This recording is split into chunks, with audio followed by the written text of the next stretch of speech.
누가복음 1장 26절에서 38절입니다. 신약성경 87면입니다.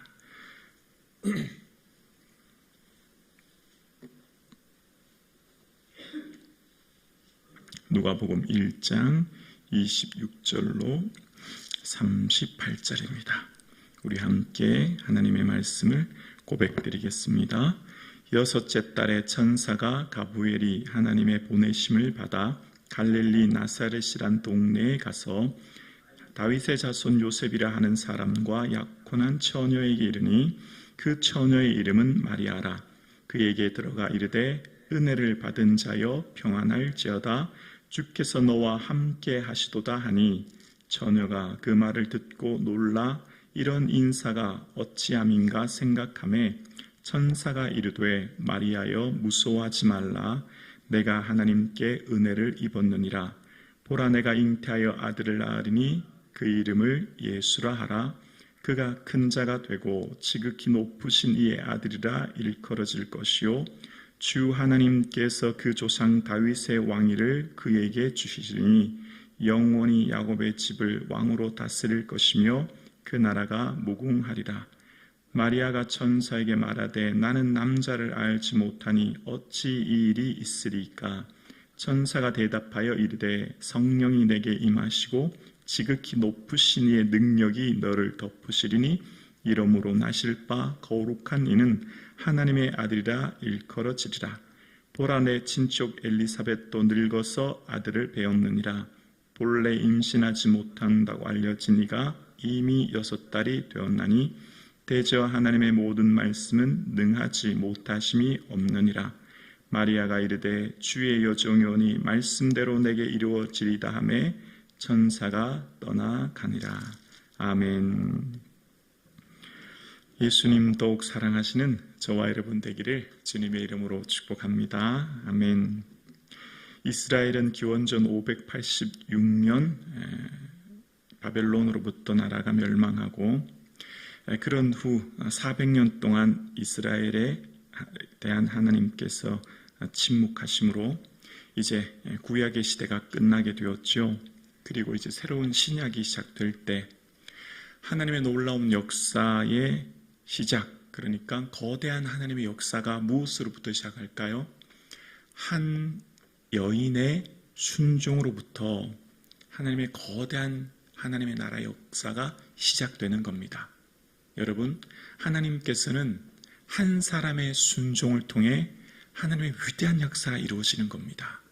하나님께서 이루시는 거대한 역사는 우리가 볼 때 당장 수십, 수백, 엄청 많은 사람을 통해서 무언가 큰 나라를 이렇게 일하시는 게 아니라 작은 동네, 나사렛이라고 하는 아주 작은 동네의 한 여인, 이 학자들로 말하면 10대 중반이라고 하지 않습니까? 약혼, 그러니까 약혼하고 결혼하기 사이 1년 전 그 정혼한 관계에 있는 여인들은 보통 10대 중반이니 얼마나 작고 미약합니까?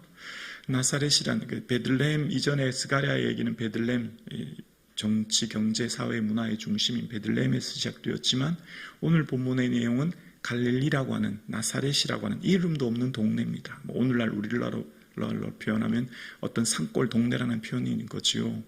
그런 동네에 있는 작고 보잘것없는 한 여인으로부터 하나님의 역사가 시작되는 거예요.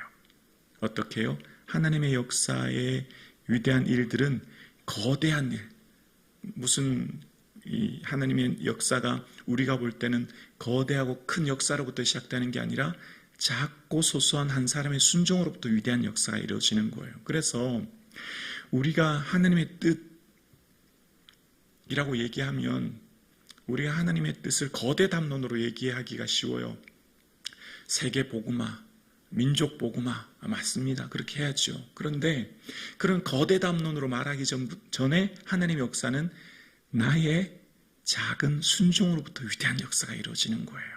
하나님의 위대한 뜻, 거룩한 능력은 오늘 나에게 작고 보잘것없던 나의 작은 희생으로부터 하나님의 위대한 역사가 이루어지는 줄로 믿습니다. 그래서 하나님께서는 기원전 586년 이후로 사라진 이스라엘 민족의 그 역사를 누구로부터 시작합니까? 마리아라고 하는 작은 여인으로부터 하나님의 위대한 역사가 새롭게 시작되는 것처럼 하나님께서 일하시는 그 위대한 역사는 여기 계신 여러분을 통해 하나님의 위대한 역사가 오늘 이 시대에 이루어지는 줄로 믿습니다.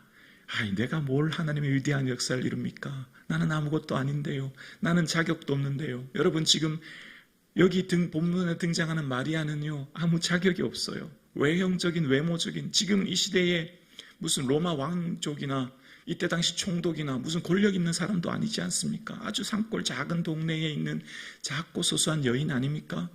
오늘 저와 여러분을 통해 지금 이 새벽 한 번의 새벽 예배가, 여러분이 드리는 단 1분의 기도가, 여러분이 잠깐 거룩한 손을 들어 기도하는 그 한 번의 기도가 하나님의 위대한 역사를 이루게 될 줄로 믿습니다.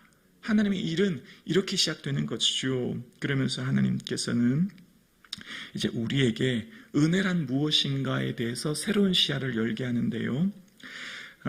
오늘 본문 28절을 보면 이렇게 시작하죠.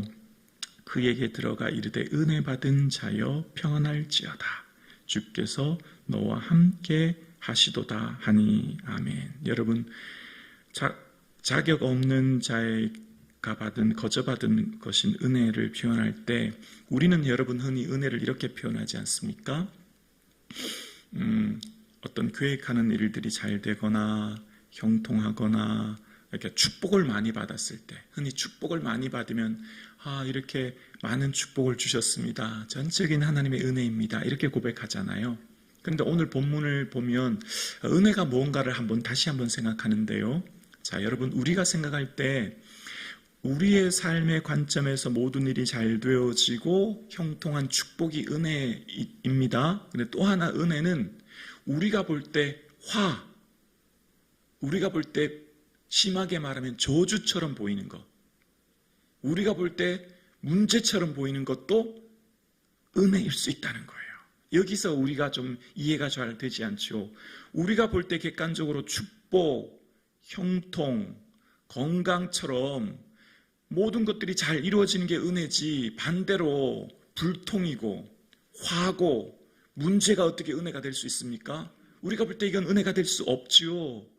오늘 본문에 은혜 받은 자여로 시작하는데, 오늘 마리아가, 우리는 성경을 통해서 마리아가 하나님께서 성령으로 그에게 잉태하셨고 그로부터 예수 그리스도가 나셨고 그로부터 메시아가 나심으로 하나님의 뜻이 이루어졌구나. 우리는 성경을 통해 이미 과거와 현재와 미래를 다 알기 때문에 마리아는 은혜 받은 자라는 건 알지만, 과거로 마리아의 입장에서 생각해 볼까요? 그리고 남편 요셉의 입장으로 생각해 볼까요?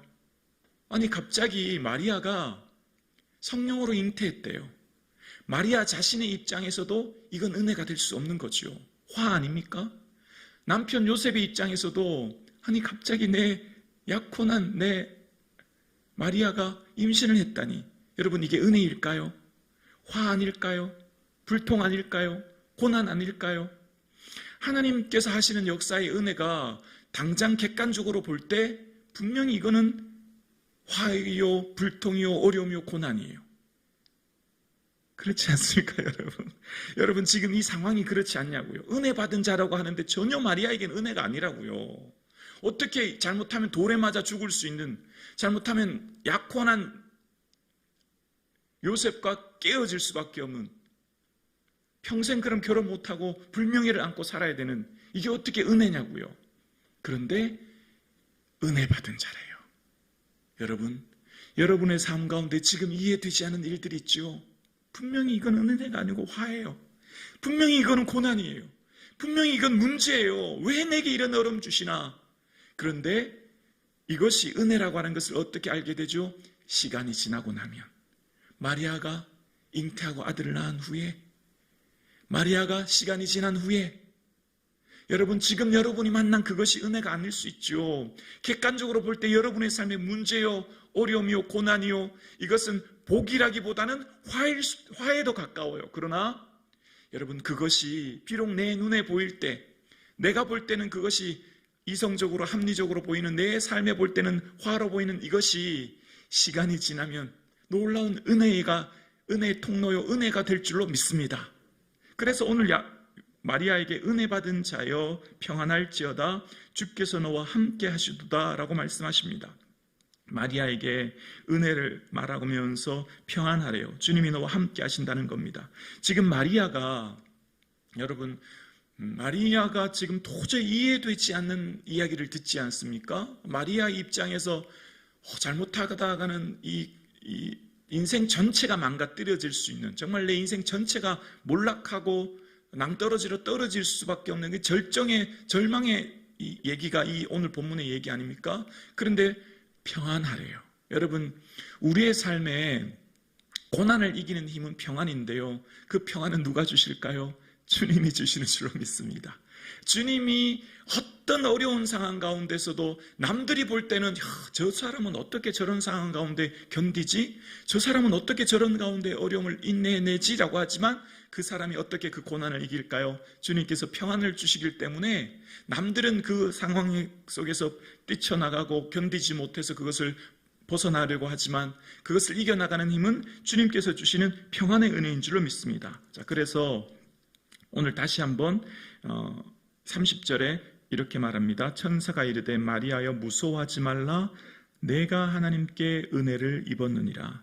마리아에게 찾아와서 인격적으로 만나시죠. 하나님이 인격적으로 1대1로 만나셔서 찾아오셔서 무서워하지 말라라고 말씀하십니다. 그리고 하나님의 은혜를 입었다고 말씀하시고 태어날 사람은 잉태의 아들 낳을 사람은 예수 그리스도라고 얘기하죠. 그리고 32절에 그가 큰 자가 되고 지극히 높으신 이의 아들이라 일컬어질 것이요 주 하나님께서 그 조상 다윗의 왕위를 그에게 주시리니. 지극히 높으신 이는 하나님이십니다. 하나님의 아들이라 일컬어질 것이라 라고 이야기합니다. 하나님의 아들이 지금 누구에게요? 한 여인, 작고 미약한 마리아라고 하는 여인을 통해서 태어날 것인데, 그것은 다윗의 왕이, 그러니까 다윗의 왕위는 사무엘하 7장에 다윗에게 약속했던 언약을 말씀하시는 거고요. 그리고 이사야를 통해서 장차 태어날 이 임마누엘 되신 주를 예언한 지 700년 만에 태어난 이 역사적 사건이 누구에게로부터요? 마리아로부터 시작된다는 거예요. 한 다윗에게 약속하셨던 다윗의 왕조, 그 약속이 이제 이 마리아로부터 하나님의 위대한 역사가 이루어질 것을 이야기합니다. 그러면서 여러분, 성령의 능력이 무엇인가에 대한 새로운 시야를 우리에게 열게 하는데요. 하나님의 위대한 역사의 성령의 능력을 35절에 볼까요? 천사가 대답하여 이르되 성령이 내게 임하시고 지극히 높으신 이의 능력이 너를 덮으시리니 이러므로 나실 바 거룩한 이는 하나님의 아들이라 일컬어지리라. 아멘. 여러분, 우리가 생각하는 성령이 하나님께서 주신 능력은 흔히 우리는 이렇게 생각합니다.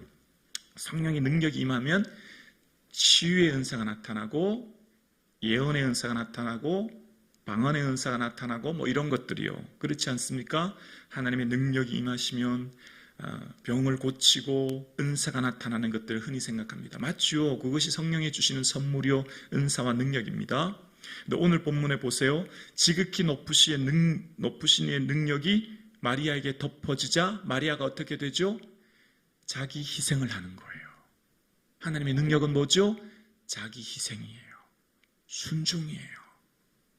아멘이십니까?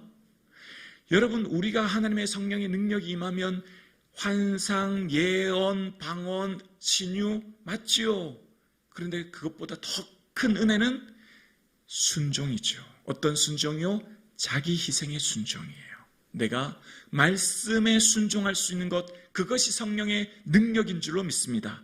하나님의 성령의 능력이 임하시면 여러분 삶의 자리에서 하나님 말씀을 순종하고 삶의 자리를 지켜내는 게 능력인 줄로 믿습니다. 하나님의 능력이 없다고요? 아니요. 여러분은 이미 하나님의 능력을 받으셨어요. 무슨 신유나 방언이나 예언이나 그것보다 더 큰 은혜는 뭐죠? 삶의 자리에서 순종하는 거예요. 삶의 자리에서 하나님께서 맡겨주신 뭐죠? 사명을 이루는 게 능력이에요. 여러분 각자에게 하나님 능력을 주셨죠. 뭐죠? 각자에게 맡겨주신 그 사명에 순종하는 것. 어머니로, 아버지로, 직장인으로, 장로님으로, 권사님으로 몸된 교회를 섬기는 것. 각자에 맡겨주신 삶의 자리를 충실히 지켜나가는 것. 그 사명을 삶의 자리에서 이루는 것 자기 희생과 헌신의 삶, 그것이 하나님이 주시는 능력인 줄로 믿습니다. 그래서 여러분은 하나님의 능력자예요. 하나님 여러분께서 지금 여러분을 지키고 계신 거예요. 하나님 은혜가 왜 없지? 아니요. 여러분 이미 하나님의 은혜를 엄청 받으신 거죠. 여러분의 삶을 하나님 붙들고 계시고, 그래서 오늘도 여러분은 이 시간 기도하고 각자의 삶의 자를 지켜나가고 계시는 거예요. 여러분은 하나님의 엄청난 능력을 받은 자인 줄로 믿습니다. 그래서 하나님께서 여러분의 삶을 통해 하나님의 나라 역사가 지금 이루어지고 있는 거예요. 하나님의 위대한 역사는 누구로부터? 마리아로부터. 나사렛이라고는 작은 동네 마리아로부터 400년 동안 침묵하셨던 하나님의 위대한 역사가 이루어지고 있음을 말씀합니다. 그리고 하나님의 능력이 나 자신을 낮출 때 능력의 역사를 경험하죠. 38절입니다. 마리아가 37절 38절이요. 37절 대저 하나님의 모든 말씀은 능하지 못하심이 없느니라. 마리아가 이르되 주의 여종이오니 말씀대로 내게 이루어지리다 하매 천사가 떠나가니라.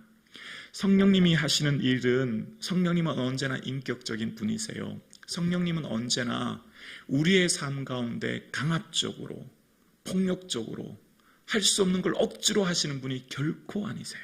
성령님께서는 언제나 우리를 인격적으로 대우하시고 존중하시고 배려하시고, 아무개 권사야 너 이거 할 수 있겠니?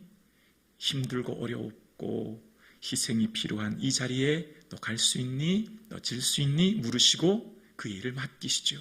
그래서 하나님의 일이 때로 이해되지 않을지요.